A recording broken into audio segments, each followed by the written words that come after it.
जय भीम, जय भारत, जय संविधान। मैं गौतम रत्न अम्बेडकर नेशन चैनल से, और आज मैं आपको दिखा रहा हूँ यहाँ चैत्य भूमि बाबा साहब का जो परिनिर्वाण स्थल है। आप देख रहे हैं देश विदेश से, बाहर से, फॉरेन से, सभी जगह से लोग यहाँ पर बाबा साहब को श्रद्धांजलि और पुष्प अर्पित और उनके जीवन के बारे में सीखना के लिए बाहर से पूरा जानना चाहते हैं। 1942 में उन्होंने सारे बहुजन वर्गों को शिखा, संगठित हुआ और संघर्ष करना ऐसा नागपुर में 19 जुलाई 1942 में शिखा, संघटित हुआ आणि संघर्ष करा असा डॉक्टर बाबासाहेब आंबेडकरांनी सारे देश को संदेश दिया। जो नारे जो कहे जाते हैं बाबा साहब के जो कोट हैं, शिक्षित बनो, संगठित रहो, संघर्ष करो, वो आई थिंक जो आप कह रहे हैं 1942 और 20 जुलाई को उन्होंने इसका बिल्कुल 20 जुलाई 1942 में डॉक्टर बाबा साहब आंबेडकर ने एक नारा लगाया। यहाँ पे बहुजन वर्ग के लिए, सारे देश के बहुजन वर्ग में उन्होंने नारा लगाया कि हमें पहला शिक्षित होना चाहिए, संगठित होना चाहिए और हमारे अधिकार के लिए लड़ाई करनी चाहिए, संघर्ष करना चाहिए। ऐसा नारा डॉक्टर बाबा साहब आंबेडकर ने सारे भारतवर्षों के दिया, बहुजन वर्ग को दिया। उसके बाद में उन्होंने 1942 को उन्होंने वाइसराय जो थे, वाइसराय के मंत्रिमंडल में उन्होंने मजदूर मंत्री करके उन्होंने मजदूर मंत्री को उनको डिक्लेयर किया गया। बाबा साहब ने लेबर मिनिस्टर, यस मिनिस्टर बने बाबा साहब। उसके बाद में अपने दामोदर वैली जो इंडियन गवर्नमेंट जो नेहरू सरकार थी उससे पहले बाबा साहब मंत्री बन चुके। बिल्कुल पहले, मतलब उन्होंने मैं बोलता हूँ उन्होंने अपने 17 साल में ही डॉक्टर बाबा साहब अम्बेडकर मंत्री बने। उसके बाद में सेकेंड टाइम है कि वाइसराय के मंडल में, कार्यकारी मंडल में बाबा साहब मजदूर मंत्री बने थे। और आपको याद होगा कि दामोदर वैली प्रकल्प, जो नदी जोड़ प्रकल्प डॉक्टर बाबा साहब अम्बेडकर ने वो टाइम पे पूरे भारत देश के लिए बोला था कि यहाँ पे भारत देश है, कृषि प्रधान देश है, खेती प्रधान देश है। यहाँ पे उन्होंने दामोदर वैली प्रकल्प के जैसे प्रकल्प किया। बाबा साहब जब भी मजदूर मंत्री मिले वो टाइम पे उन्होंने यहाँ पे काफ़ी सारे डैम बनाए, लोगों को पानी मिलना चाहिए, उनको डैम बनाए हैं और काफ़ी सारी चीज़ें उन्होंने बाबा साहब ने मजदूर मंत्री होते हुए की है। अभी बोलने वहाँ पे सारा एक्सप्लेन करने का टाइम नहीं है। उसके बाद में डॉक्टर बाबा साहब अम्बेडकर ने जो नारा दिया था 1942 कि सीखना चाहिए, शिक्षित होना चाहिए, तो डॉक्टर बाबा साहब अम्बेडकर ने 1946 में मुंबई में सिद्धार्थ महाविद्यालय की 20 जून 1946 में सिद्धार्थ महाविद्यालय की स्थापना की। ये जो महाविद्यालय यहाँ से करीबन 6 किलोमीटर दूरी पे है, मुंबई में ही है। वो 1946 में 20 जून 1946 में बाबा साहब ने सिद्धार्थ महाविद्यालय की स्थापना की। बाद में 1946 में डॉक्टर बाबा साहब 9 दिसंबर 1946 में डॉक्टर बाबा साहब के साथ में पहली घटना समिति जो स्थापन हुई, वो घटना समिति की जो बैठक हुई थी, वो बैठक हुई थी 1946 में हुई थी। उसके बाद में डॉक्टर थोड़ा सा इसको डिटेल में बताएंगे, इसको हिंदी में थोड़ा। जब ब्रिटिश गवर्नमेंट ने देश को स्वतंत्र देने की बात की, तभी देश को ऐसा घटना चाहिए था। देश चलाने के लिए लोकशाही की जरूरत थी, लोकतंत्र चलाने के लिए घटना की जरूरत थी, कॉन्स्टिट्यूशन की जरूरत थी। वो कॉन्स्टिट्यूशन का पहला जो बैठक हुआ, वो बैठक हुआ 9 दिसंबर 1946 में हुई थी। क्योंकि कॉन्स्टिट्यूशन की जरूरत है। अगर देश चलाना है तो पहला कॉन्स्टिट्यूशन चाहिए, घटना चाहिए। वो घटना भी घटनाकार के स्वरूप में जो पहला मसूदा तैयार किया गया था, मसूदा के लिए या उसके एक कैसा घटना होना चाहिए। भारत देश में यहाँ पे काफ़ी सारे जाति जमाती है, तो वो देश की घटना कैसी होनी चाहिए, वो जो हुआ था वो 9 दिसंबर 1946 में हुआ। बाद में 1947 में भारत देश स्वतंत्र हुआ।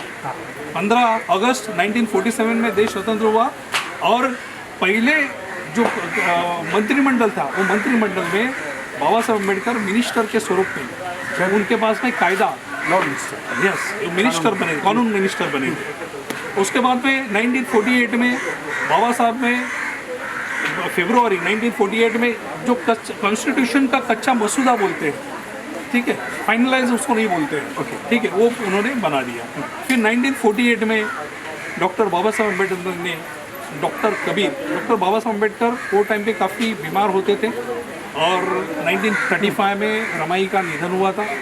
उसके बाद में उन्होंने बाबा साहब ने डॉक्टर सविता कबीर, इनसे 15 अप्रैल के दिन 15 अप्रैल काउंट करूँ तो 1935 में रमाबाई जी का निधन हुआ। निधन हुआ था, बिल्कुल। उसके बाद में 1948 में यानी 13 साल तक अप्रोक्सीमेट अकेले रहे, अकेले काम करते रहे। बिल्कुल। बाबा देश के लिए, लोगों के लिए, साहब समाज।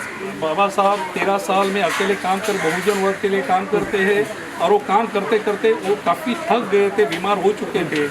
तो कार्यकर्ता जो थे, बहुजन वर्ग के कार्यकर्ता थे, उन्होंने देखा कि बाबा साहब काफ़ी बीमार है, तो हमें बाबा साहब की ज़रूरत है और देश को भी बाबा साहब की ज़रूरत है। और बाबा साहब का कार्यकर्ता ने ज़बरदस्ती किया कि आपको शादी करना चाहिए। तो 13 साल के बाद में उन्होंने डॉक्टर सविता कबीर से विवाह किया। उसके बाद में 1950 में कोलंबो यहाँ पे बाबा साहब सर, डॉक्टर सविता कबीर जी के बारे में आपको कुछ जानकारी है? कहा जाता है कि वो ब्राह्मण समाज से थी। बिल्कुल। डॉक्टर सविता कबीर हमारी वो ब्राह्मण थे, और बाबा साहब का जो बाबा साहब कोई ब्राह्मण के विरोध में नहीं थे। ब्राह्मण के कुछ ब्राह्मण जो धर्मांध ब्राह्मण जिसको बोले थे, उनके विरोध में थे। बाबा साहब ब्राह्मण के विरोध में नहीं थे, क्योंकि बाबा साहब के काम करने के लिए बाबा साहब के साथ में काफ़ी सारे ब्राह्मण लोग थे। तो बाबा साहब कभी ब्राह्मण के विरोध में नहीं थे, ब्राह्मण उनके विचारों के विरोध में थे। 1950 में कोलंबो में एक बौद्ध परिषद लिया गया था, और 25 में 1950 में कोलंबो में एक धम्म परिषद हुई, बौद्ध धम्म परिषद हुई थी। वहाँ पे डॉक्टर बाबा साहब अम्बेडकर ने उन्होंने परिषद जाके अटेंड की थी। बाद में 1951 में 27 सितंबर 1951 में डॉक्टर बाबा साहब अम्बेडकर ने अपना मंत्री पद का राजीनामा दिया। उसका रीज़न है कि डॉक्टर बाबा साहब अम्बेडकर चाहते थे कि महिलाओं के अधिकार के लिए वो बिल पास हो जाए, और वो बिल पास नहीं हुआ। इसके लिए हिंदू कोड बिल पास नहीं हुआ, इसलिए डॉक्टर बाबा साहब अम्बेडकर ने 1951 में हिंदू कोड बिल के लिए जहाँ पे भारत देश के जितने भी बहुजन है, ब्राह्मण स्त्री है, मराठा समाज की स्त्री है, सबको अधिकार मिलना चाहिए। अगर उनके डैडी है तो डैडी के पूरे प्रॉपर्टी में अधिकार मिलना चाहिए, महिला को अधिकार मिलना चाहिए।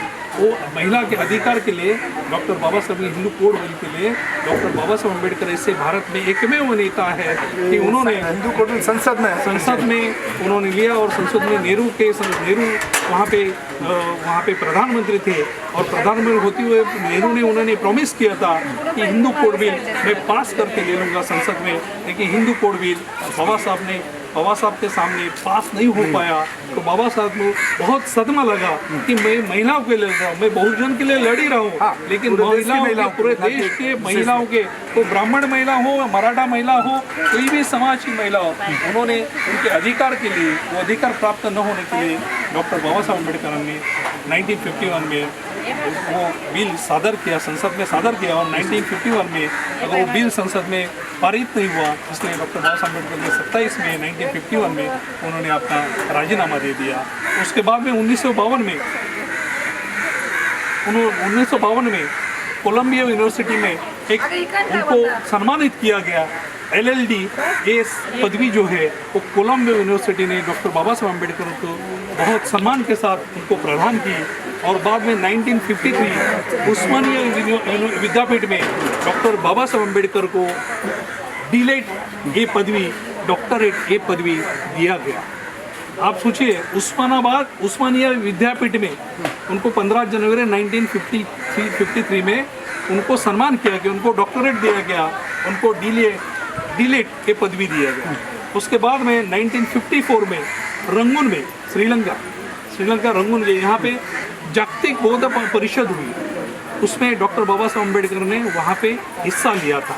और 1956 में मैंने आपको जैसा बताया कि उन्होंने पहला मुकनायक निकाला, बाद में बहिष्कृत भारत निकाला, उसके बाद में जनता निकाला, और 1956 में जनता के बाद में प्रबुद्ध भारत, जनता का प्रबुद्ध भारत ऐसा नामांतरण किया।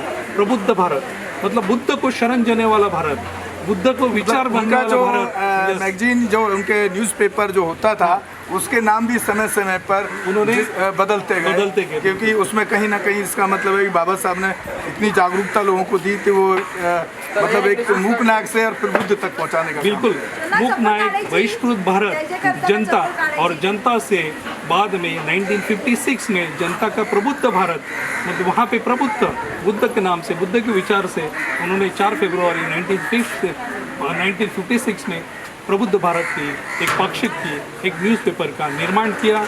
और 1956 में डॉक्टर बाबा साहब अम्बेडकर ने 14 अक्टूबर 1956 से भारत देश के जितने बहिष्कृत समाज थे, बहुजन वर्ग थे, उनको बौद्ध धर्म, बुद्ध के धम्म की, बौद्ध धम्म की दीक्षा दी। 14 नागपुर में, भारत में नागपुर आप जानते हो, ये चैत्य भूमि है। आप जहाँ पे खड़े उसको चैत्य भूमि बोलते हैं। और नागपुर जहाँ पे डॉक्टर बाबा साहब अम्बेडकर ने 14 अक्टूबर 1956 में हमें भारत बुद्ध के धम्म की दीक्षा दी, वो दिन था 14 अक्टूबर 1956 में। यहाँ के बहुजन वर्ग को, यहाँ पे बहिष्कृत वर्ग को, यहाँ पे बहुजन वर्ग को, यहाँ अस्पृश्य वर्ग को उन्होंने बौद्ध बनाने का काम किया, बौद्ध धर्म की दीक्षा दी। और 1956 में एक काठमांडू में बौद्ध धर्म का परिषद हुआ।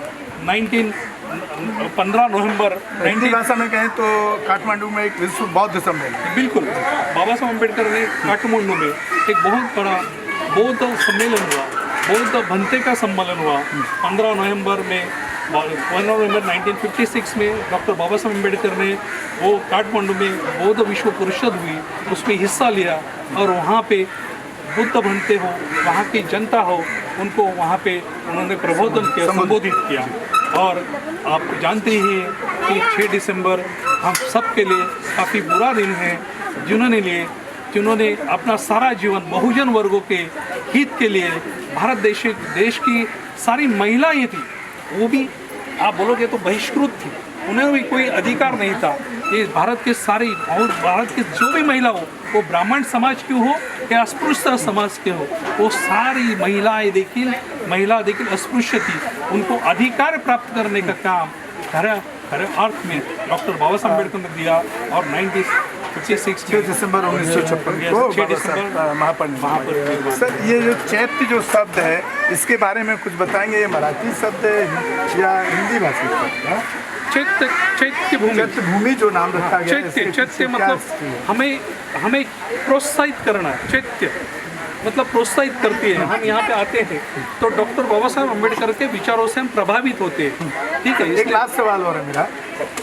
मैं जो प्रैक्टिकल रूप में देख रहा हूँ, जो खासतौर से ये महाराष्ट्र में भी हुआ है कि बाबा साहब ने इतने लाख लोगों को वो टाइम में बुद्ध धर्म का दीक्षा दिया, लेकिन अभी जब मैं देखता हूँ तो वो बुद्धिज्म नज़र नहीं आता। नहीं, ऐसा कोई बात नहीं। अभी बुद्धिज़्म का मतलब होता है कि तथागत गौतम बुद्ध के विचारों पे चलना।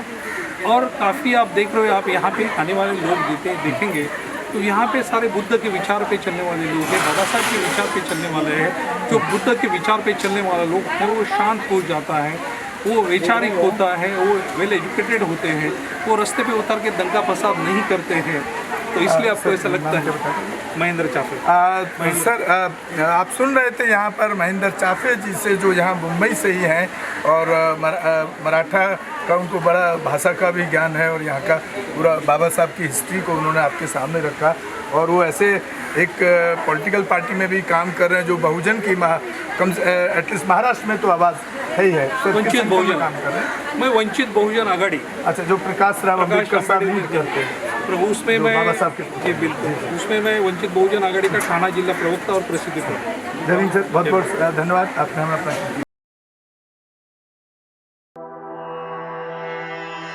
बुद्धं शरणं गच्छामि धम्मं शरणं गच्छामि। तो मैं भी एक ये श्रद्धांजलि यहाँ पर बाबा साहब को कुछ करता हूँ। तो ये भी यहाँ पर एक बाहर दुकान भी है। तो देखिए, आपको ये चैत्य भूमि जो हम दिखा रहे हैं आपको, ये आपको घर। Hello friends, hi everyone, welcome to रोज सिनेमा। रोज सिनेमा पे आपका स्वागत है, जहां आपको देखने को मिलेगा hosting, hosting, action, comedy, suspense, sting, untold story. हमारे चैनल रोज सिनेमा को लाइक शेयर एंड सब्सक्राइब करना मत भूलिएगा। भूलिए।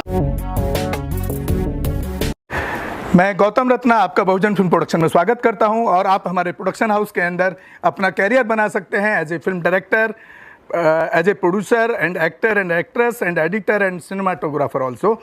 अगर आपको फिल्म से रिलेटेड कुछ भी प्रोजेक्ट आपको बनवाना है तो हमारे पास में पूरा सेटअप है, जिसमें फिल्म कैमरा है, शूटिंग लाइट्स है और एडिटिंग है। सारा A to Z एक ही जगह पर आपको हमारे यहाँ पर मिल जाएगा। तो दोस्तों आप हमें कांटेक्ट कर सकते हैं हमारे नंबर्स पर 9810085714 और 8510005714। हमारे वेबसाइट भी विजिट कर सकते हैं www.filmserviceindia.com और हमें मेल भी कर सकते हैं gautamfilmsproduction@gmail.com पर। धन्यवाद।